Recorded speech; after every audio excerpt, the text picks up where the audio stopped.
Today, we're talking about RFM marketing, what it is, and actually how to apply it. And fortunately for us, we've got someone that's actually an expert at this. In my opinion, he's one of the top guys in the entire world that's actually leveraging, doing this, and teaching this. So how are you, and welcome to the show. Hey Chase, thanks for having me, and hello everyone. I'm great. So it's I don't know, it's 7 p.m. here in Bucharest, and I'm ready to give some great insights about my journey after, I think there are 16 years in e-commerce now. Wow, that's crazy. All right, well, let's do this. Let's first talk about what does RFM stand for, and then how did you get to being where you are today? How did you go down the journey of learning and kind of mastering RFM? Yeah, RFM stands for Recency, Frequency, and Monetary Value. It's a framework developed by direct mailers back in the 70s, if you can imagine that, because the mailing was kind of expensive. It wasn't like today, and they wanted to give scores from, let's say, 1 to 5 to their recipients, and to disregard the ones that had the low probability to buy the stuff that they were selling.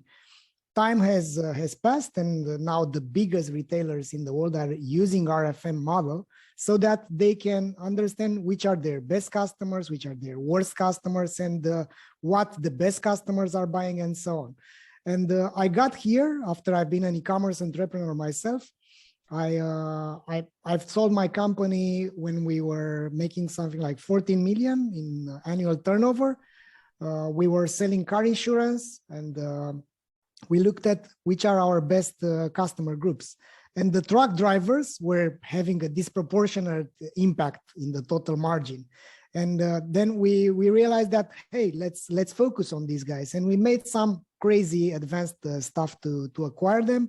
And that actually transformed our business, because if you focus on your best customers, then you change your narrative, you change your ads, you change your onboarding, and so on. And that's actually transformative for any company that wants to do things that are not that common. Of course, this is not working for very small companies, but if you have more than 20,000, let's say, orders already, you can see some great clusters over there. So pretty much that's what RFM stands for. And throughout the time, I've built my own company called OmniConvert. We focused first on the conversion rate optimization, and at some point, we couldn't move the needle. So mainly we've built an A/B testing tool, a survey tool, and there's a experimentation fatigue. After some point, you can tweak the website however you want, because while you do A/B testing, you need to come up with a compelling and relevant offer to your customers. That means you can't improve conversion rate anymore if you just give, let's say, not so relevant messages to your customers. And we work with a company which was, it still is one of the largest e-commerce companies in Europe here. They were selling shoes, and they got to this plateau, and they couldn't improve the conversion rate. We were, let's say, affected about that, because we were about to lose an important customer of ours, and we roll out our sleeves, and we got there. Let's see what's going on. So we've done this RFM segmentation, and we realized some wow things, like who are their best customers. They thought that they are selling to ladies which were in their 30s, while the reality was that their best customers, we call the soulmates, the ones that have the highest recency, the highest frequency, and the highest monetary scores. And their ideal customers were actually not ladies in their 30s, but ladies in their 50s, and not from the big cities, but from smaller cities where they couldn't find malls, right? I mean, small cities. And that was an aha moment for them, and that shifted their entire company towards doing a better acquisition, and of course, retaining more customers. And that's how I got into this RFM space. And we actually developed a platform to help e-commerce companies to segment their customers based on the RFM, and to target them differently through all their channels, through email, Facebook ads, SMS campaigns, and so on. Moreover, I've actually built a whole academy towards helping people to get what RFM stands for, and how to improve customer lifetime value and decrease CAC thanks to RFM. Super fascinating. So I think most people watching or listening to this should be doing some form of segmentation today. They better be, right? And if they aren't, go do it right now. But in your opinion, like where do people go wrong with segmentation? I think most people are doing some form of segmentation. Are they leveraging maybe RFM and they just don't know what it stands for? Or what are most people that you see that come to you initially, what are they getting wrong about segmentation? And how do you get them to apply RFM in a different way? Yeah, I think the first mistake on segmentation is that you don't associate customers that look alike, so that your offer is compelling and relevant to them. For instance, one of the things that they are doing, they segment customers based on their customer lifetime value, like high potential customers. But if I'm a high potential customer and I bought 2 years from a brand, I'm not going to bother about their offer anymore because they lost me and they don't know why they lost me, but I'm not going to pay attention to that campaign. However, if I'm grouped with other customers that have a high customer lifetime value and a high recency and a high frequency, I'm more likely to buy from that company. So the best thing is to use things like recency and frequency, because these are the paradox is that these are more impactful in terms of the probability to buy again. So if you focus on the customers that bought most recently, these are the usual suspects. So these are the most likely to buy again. Then the frequency goes next, and the CLV is the last in terms of the probability of a customer to buy again. And that's why you need RFM, because mainly it's not about how much they've spent, but how recently and how frequently they've bought, because that means they've installed the habit of buying from a company. That's the first mistake. So real quickly to recap that. So essentially for folks that are segmenting, they're doing some segmentations better than none, but say for example, they have this group of customers. They're typically treating every customer as the same. And in your model, right, it's basically taking a sliver of these customers and dividing them up based off of how much they've spent, how recently they've spent it, maybe what they've purchased, maybe what they've spent. So instead of just having one group of customers, they have maybe 3 different groups of customers or 6 different group of customers. Is that correct? Yeah, that's right. That's right, Chase. And one important thing is that with the RFM, you can find out some great anomalies. Like we have here things like, sorry. So we have here some clusters of customers, for instance, like the soulmates, right? The ones that have high recency, high frequency, high monetary value. These are by far the best customers to focus on. Then we have customers with low recency, but high frequency and high monetary value. These are the ex-lovers. So the idea is to give a treatment according to the relationship that you have with those customers. And most of the brands out there are blasting everyone with the same offers. But the idea is to be relevant and to use some creative technique like, hey, long time no see, with a group of customers that they used to buy from you and many times. So pretty much that's how it goes. Okay. And, I think the obvious use case of this, right, it's for campaigns or I guess some people call it broadcast, but that's like the obvious use case is segmenting these people and sending one-off campaigns. I think obviously it's applicable to flows or automation. Maybe less people are thinking about that. Can we talk about that for a minute?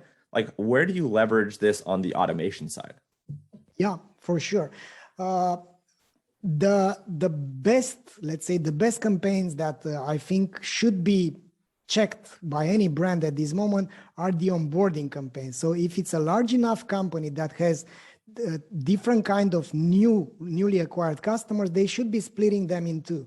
We call them the new passions, the ones with the, let's say you have a score from 1 to 3, and you have customers with the highest recency score. So they've bought in the last 3 weeks, let's say, with the lowest frequency score, so they've bought only once, but also with the highest score. So that means they have a high potential to buy again, and these are valuable customers. So you can set up a different onboarding and a different commercial incentive for those, because you know that you can afford to do that, yeah, because they have a high potential. So you can automate a different onboarding flow for the new passions versus the let's say apprentice, like we call them, the customers that are acquired recently, but they have only 1 as a score for monetary value, and that's an easy to run flow, right?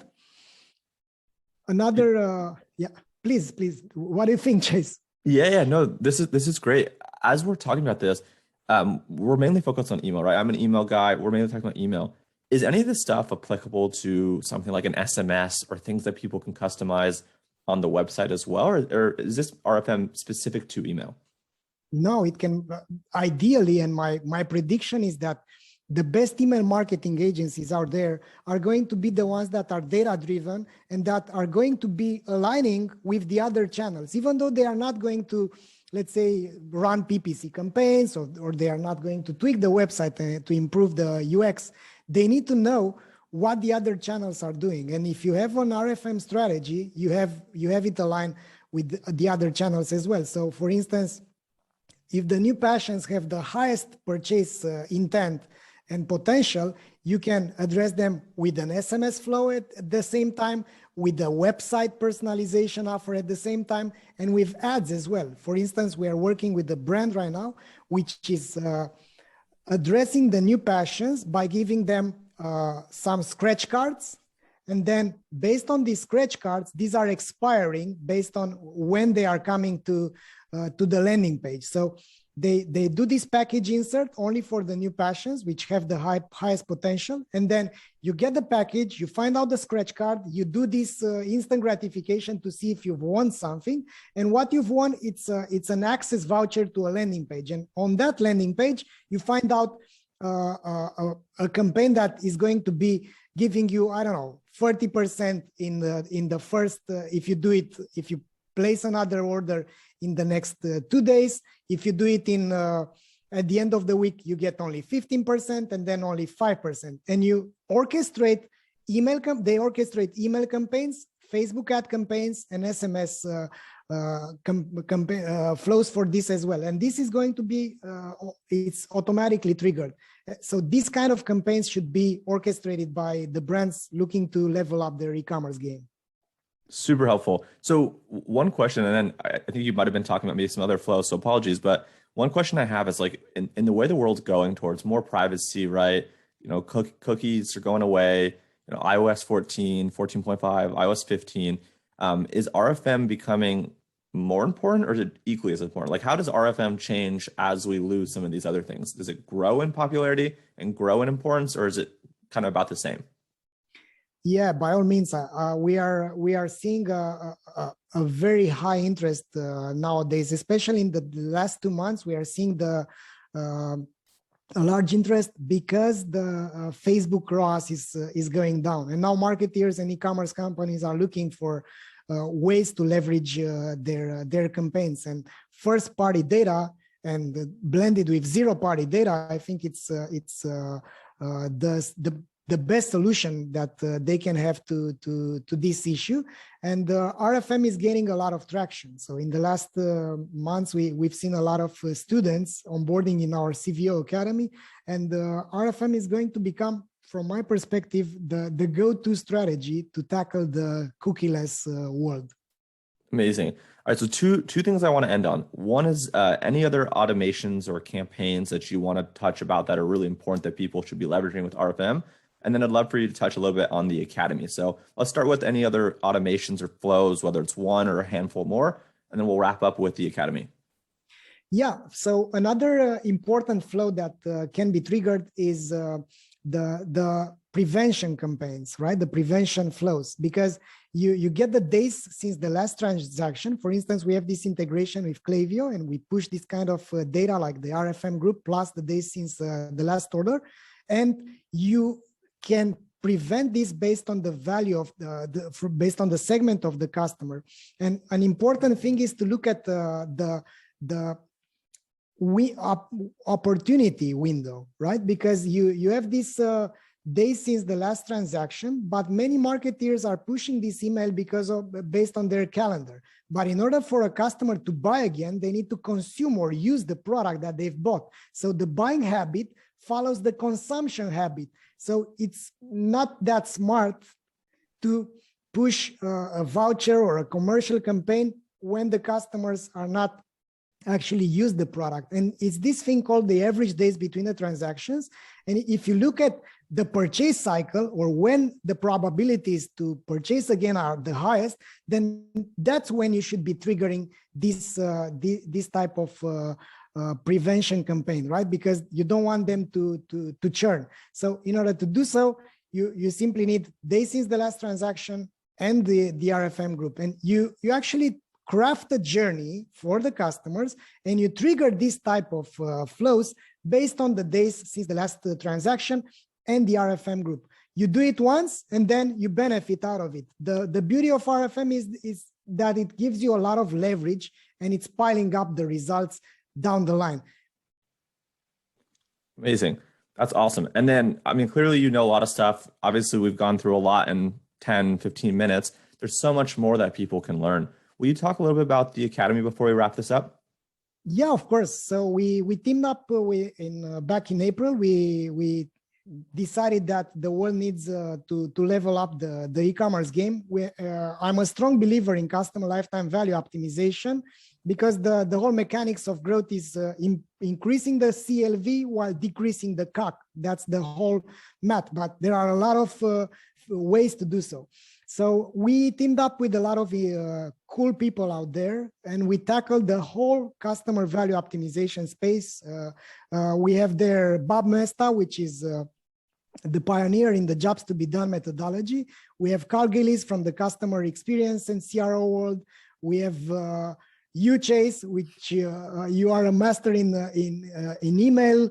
We have Dennis Yu, which is a Facebook ad master. So we have some really bright minds in the e-commerce space, and we've built together a program to help e-commerce marketers and agencies level up their game. So it's like a mini degree, right? 20 hours of content. It's an important investment, but the feedback so far from the first certified experts in CVO is that it's amazing. And mainly, I'm really happy. It was a hard endeavor, but we made it. So now the Academy is open, and we are going to add more courses in this online academy to help e-commerce understand how to tackle the problem of customer lifetime value, because we are living in a world where the biggest voices are from the media companies, right? And they put an equal sign between growth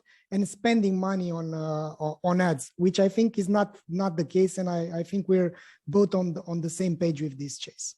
Yeah, absolutely. So give me 3 links. Where can people find you personally on social? Is it LinkedIn? Is it Twitter? Where can people find OmniConvert, and where can people find the Academy? What are the 3 links for those? Sure. So you can find me on LinkedIn. I'm a LinkedIn guy. I'm all about LinkedIn. I'm a huge fan of it. I share a lot of insights and case studies and things over there. OmniConvert.com is where you can find our technology and our solution, and you can find us on Shopify as the Reveal app.